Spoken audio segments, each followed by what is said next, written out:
Well, October is over and I hope you enjoyed it. But for me, it basically means I just got to get to work on all the October submissions that you guys put in the community tab. And that's what we're doing. Now, if you want to get your art reviewed by Handsome Me, that's easy to do. Just go to my YouTube channel, click on the community tab and submit your art, or you can send it to me on Instagram, which is right here. But now, on to our art. All right, our first painting is from Florane, Reynolds, and we have an awesome Alice in Wonderland style painting. In fact, I think it might be with a little bit of touch through the looking glass, as we got one environment here and a different type of environment here. So cool artistic choice if that's what you were trying to do. We also have these awesome perlers. If you don't know what perlers are, they're basically like plastic beads you put down on a template, you make these designs, and then you press them with heat, and then they'll hold the shape and you can do whatever you want. So I like the multimedia effect that you have going on. Let's see how I can help you. You don't need much because you got some beautiful approach here. This painting is fantastic, and I just love this little two-tone that you got going on with the different landscapes here with the looking glass motif. So let's approach it from that standpoint. The first tip I would give is your mountains that are in the background here are essentially the same mountains that are in the background over here. And if this is a different world than this, you need to separate these mountains out a little bit more. It actually looks like the brightness of color is cascading over onto these mountains because this kind of looks like the same highlight as this sky. So we need to differentiate that if you want to keep these, let's just call them two seasons different. I would probably make these mountains a little more bright and bold, and then these ones a little more dark and cold. That way it fits the motif even better. Because at the moment it looks like these mountains just cascade into the normal season through behind this tree here. And I know you want to have this separation point because that's what makes it look through the looking glass. So next time, remember that. Think about what kind of season do I have over here that would cascade down onto these mountains versus the type of season that I have that would cascade down onto these mountains here. And that would just help you create the illusion of two separate, let's just say, landscapes that are living within this one painting world here. Everything in this painting, more or less, I think you did a fantastic job. You got a great sky with clouds on both of your landscapes here.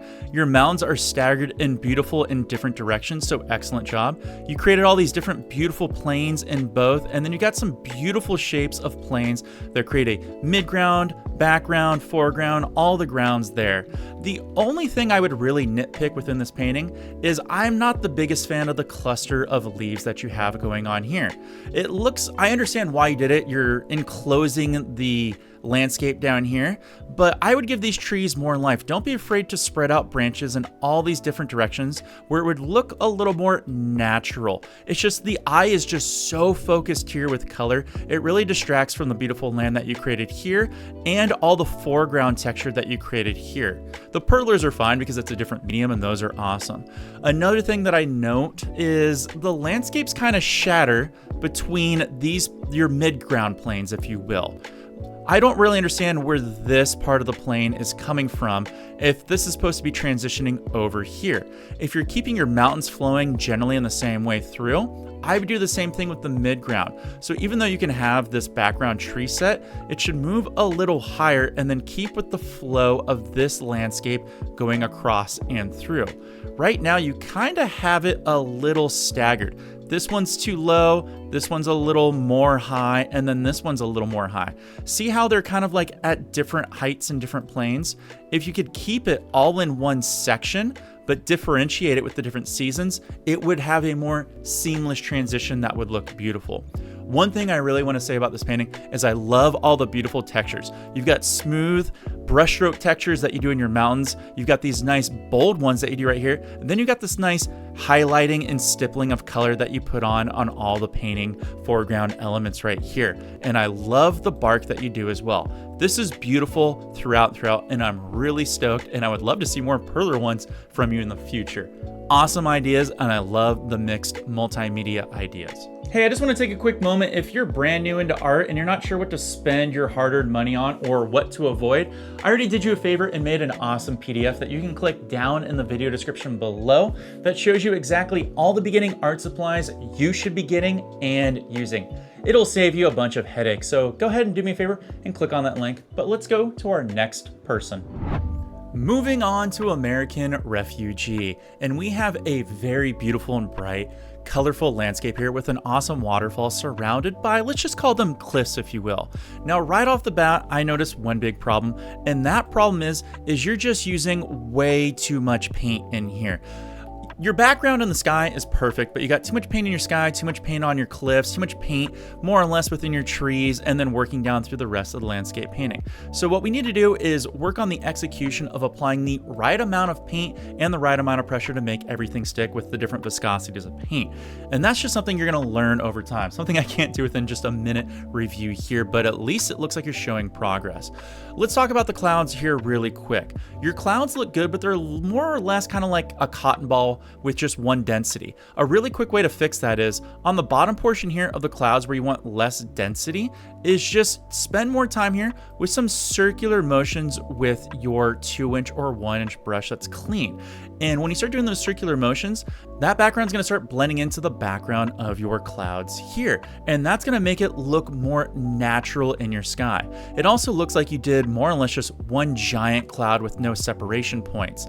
I would maybe do like one cloud going through here, then, blend it in so that way it creates a separation point. Then you could do another cloud, blend it in so it creates a separation point, and then like another cloud. Right now it looks like you're putting just way too much paint way too quickly, and you're getting these more blobs of color in the air, and we don't want that for you.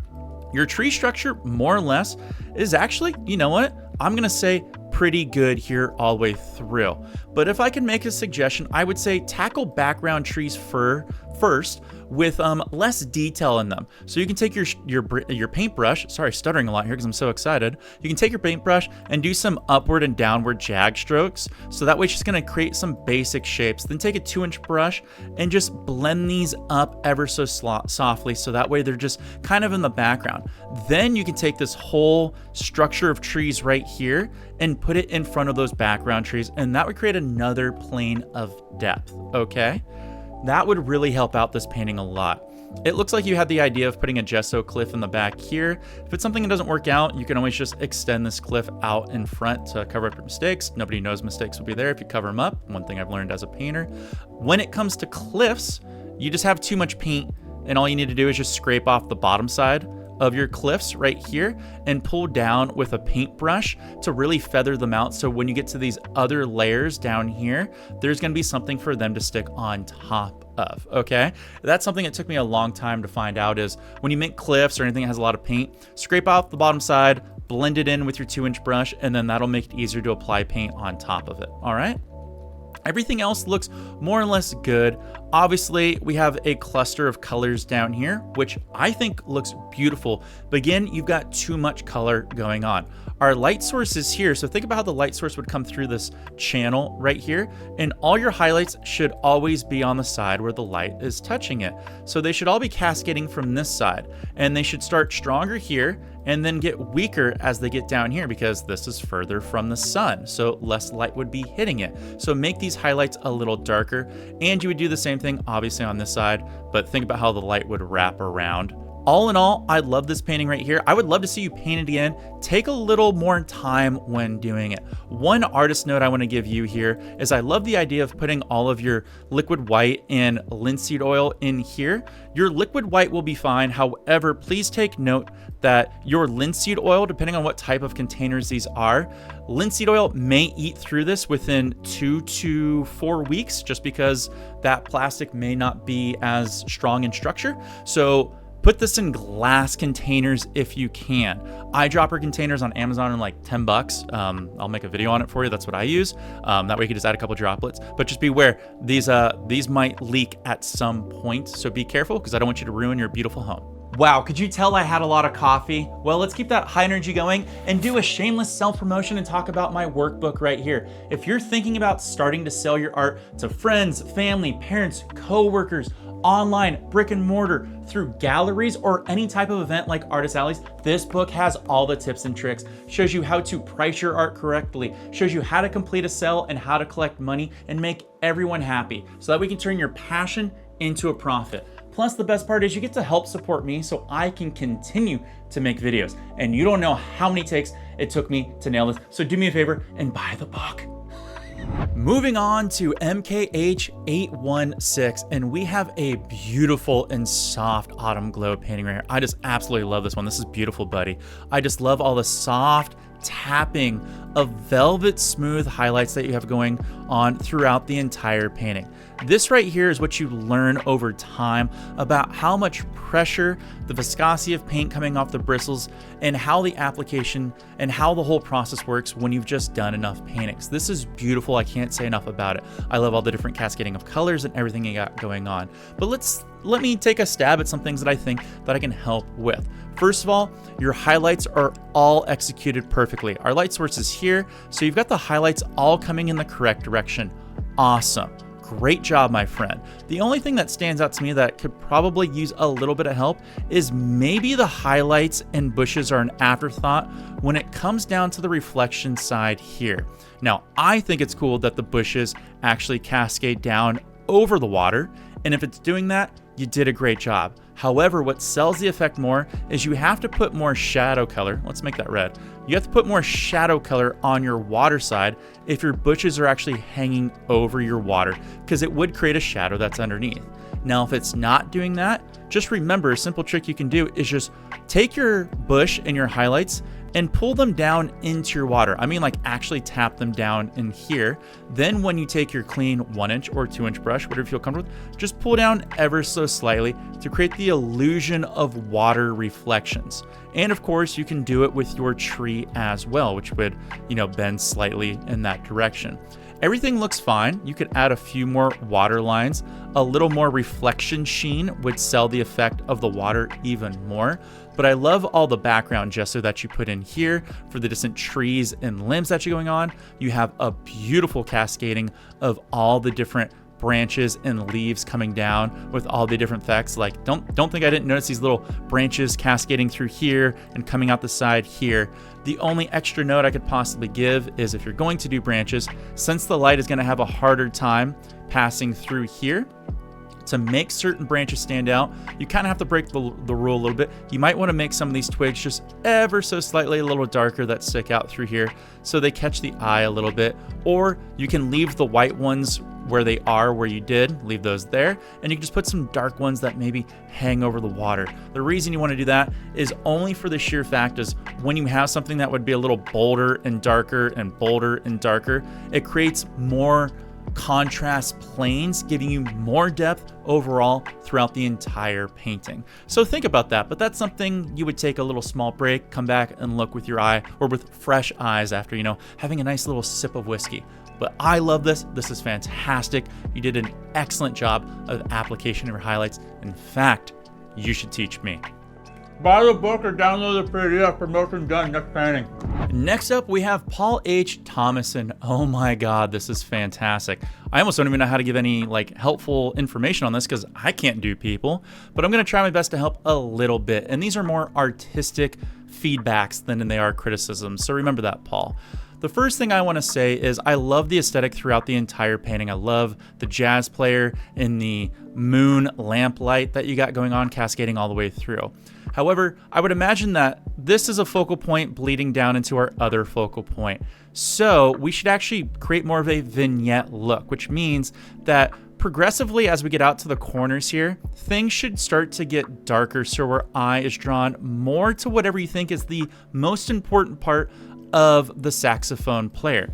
I don't know if that would be right where the lips meet, right on top of the exit point of, let's say, the fluted part of the saxophone, or just the cascading of colors going down into his face. Whatever that is, that's where your center point of your circle should start from as the brightest, other than your light source, obviously, and then start to darken as you go out. I think that would pay a lot of dividends because this light post here is the exact same brightness and contrast as this lamp post here. However, it's further away from the light source, so it should be darker unless this light source here is going to act as a rim light to our subject matter or cascade down onto the lamp.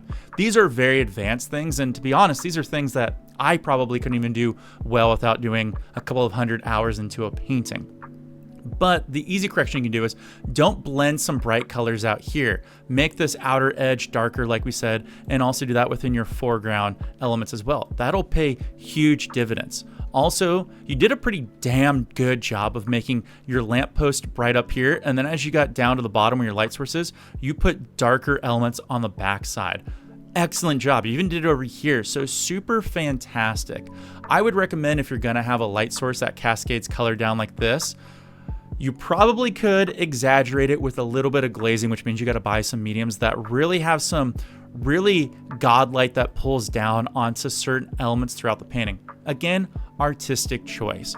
If you're going to do a lot of fine detail of things like this, I would really suggest investing in some very fine haired brushes. Soft, semi-firm, and very firm to create the aesthetics that you need to get these clean drawn lines that go straight up and down. I would also highly suggest there are tools that'll help you make straight lines. Some of them are very expensive. Some of them are unitaskers and not multitaskers. But the multitasker tool I would recommend to you is a maul stick. I believe it's spelled M-A-U-L, sometimes M-A-H-L. It's basically a stick that you just lay down across your easel like that. You can rest your hand right here. So that way when your paintbrush and your forearm and hand extend over here, you now have more of a stable area to draw a straight line rather than just free floating your hand. A maul stick will be huge for you and it'll allow you to do more fine details. But I love this. See, this right here is the reason I love art so much. People are taking different applications for my methods and other methods that they've learned from other artists and apply it in their own beautiful way. I love this. I think it did a fantastic job. The only thing I would like to see more, and this is something you'll learn over time, is experiment with different paints. I want this black to be way darker so it stands out amongst the shadows. I want more of like a noir kind of vibe and feel. Hey, it's November, so Noir-vember, that would fit well right here. But just having a little more cascading of tones within the black, I think would be beautiful. But overall, man, fantastic job. Love it. Just want to take a quick moment and say thank you to everyone that submitted. I am so stoked to see the progress you guys are making. Now, if you want to get into November's reviews, hey, start submitting your art on the community tab. And when November's over, I'll collect a couple and I'll do this again. I plan on doing this every month. So start submitting your art because I love looking at it. And like I said, follow me on Instagram because that helps me. Plus, I get to see your art as their works in progress, which is really cool. Now, if you're thirsty for more of me and how I can help you on your creative journey, well, take a look at the videos over to my side where YouTube's gonna recommend some videos that's gonna help you on your art journey. I'll see you over there. Thanks for watching, and of course, peace. Where'd my banana go?